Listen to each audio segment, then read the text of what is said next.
Pedroso já estava em liberdade. Na Assembleia da República era assim recebido. Eu tinha miúdos na minha sala. Choravam. Fincavam as mãos, as unhas que não têm porque as roem, e diziam: só mortos, só mortos, só mortos. O que é que sentiu naquela altura?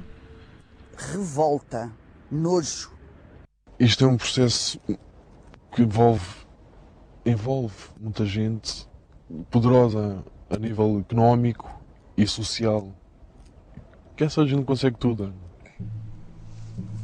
André é uma das testemunhas principais do processo. Diz ter sido abusado por Carlos Cruz, Ferreira Diniz e Carlos Silvino. À investigação e depois em tribunal, diz ter visto na casa de Alvas Paulo Pedroso, Ferreira Diniz, Hugo Marçal, Manuela Brantes, Jorge Rito e Gertrudes Nunes.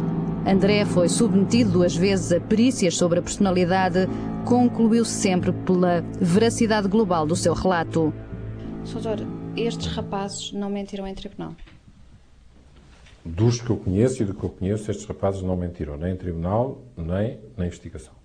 E eu tenho dito várias vezes, portanto, eu sou militante do Partido Socialista, embora um militante não muito ativo, e, portanto, conheci algumas das pessoas, portanto, referenciadas e portanto, para mim não foi fácil, nem foi cómodo, portanto, ter-me visto confrontado com estes factos. Mas agora é assim, ao ter conhecido a generalidade dos jovens adultos referenciados como abusados, ao ter percebendo como é que a sua personalidade, a sua vida mental, portanto, se organizava.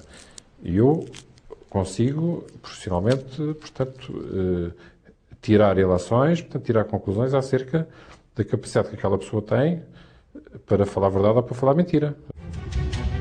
Dezembro de 2003, 10 arguidos são formalmente acusados. São eles Carlos Cruz, Hermano José, Paulo Pedroso, Carlos Silvino, Jorge Rito, Ferreira Diniz, Hugo Marçal, Manuela Brantes, Francisco Alves e Gertrudes Nunes. Desses, só 7 chegaram a julgamento. 5 meses depois de ser conhecida a acusação, a juíza Ana Teixeira e Silva deixa cair Francisco Alves, Hermano José e Paulo Pedroso. Do ponto de vista da investigação, havia alguma coisa que fizesse prever isso mesmo? Tanto que não foi previsível que ele foi acusado como foram os outros arguidos, porque os elementos, os indícios fortes que haviam para uns, existiam para outros. E mesmo as vítimas eram comuns e estavam nos mesmos locais. E os elementos indiciários que havia contra o Dr. Paulo Pedroso eram os que havia contra os outros arguidos, alguns dos outros arguidos.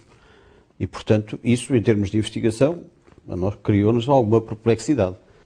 Ana Teixeira e Silva pôs em causa o reconhecimento de Paulo Pedroso, mostrando forte convicção de que as 4 testemunhas se tivessem enganado. Pedroso, que tinha sido acusado de 23 crimes de abuso sexual de menores, fica assim de fora do julgamento. Os que lá estão em julgamento são só a guarda avançada, porque o grosso da coluna está cá fora. Mas os miúdos falaram de muita gente. Muitas dessas pessoas acabaram por ver o seu nome envolvido no escândalo, sem, contudo, terem sido sequer acusadas. Os crimes de que poderiam ser suspeitos prescreveram e, por isso, acabaram arquivados.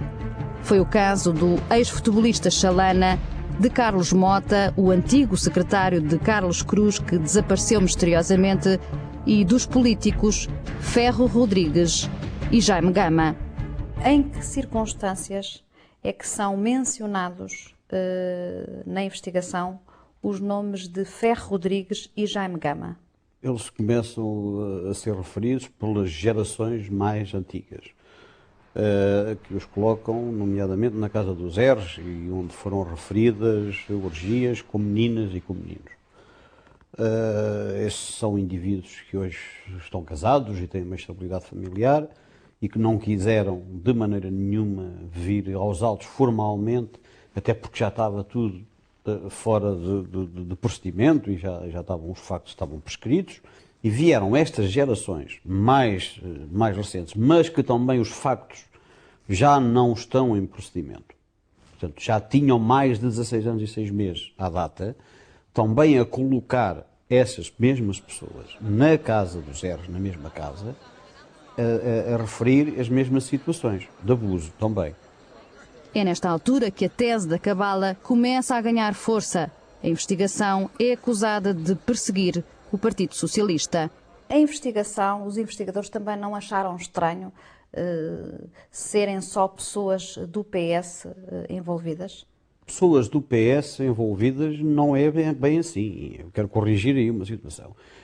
Em procedimento, a maior parte ou a generalidade das pessoas eram do PS. Em procedimento. Não quer isto dizer que aquilo que se constatou que seja de algum quadrante político em específico. Agora, havia de outros quadrantes, só que não em procedimento. Isto é importante que se diga, porque a investigação não perseguiu nenhum partido político, nem ninguém em especial. Posso jurar e garantir que a investigação apenas e só perseguiu quem fez o quê. A cabala não faz, portanto, qualquer sentido, na sua opinião? Mas as pessoas que falam dela sabem que não faz sentido. Estão a tirar poeira para os olhos da população. Porque então, agora que são poder há 3 anos, como é que não disseram ainda quem foi que urdiu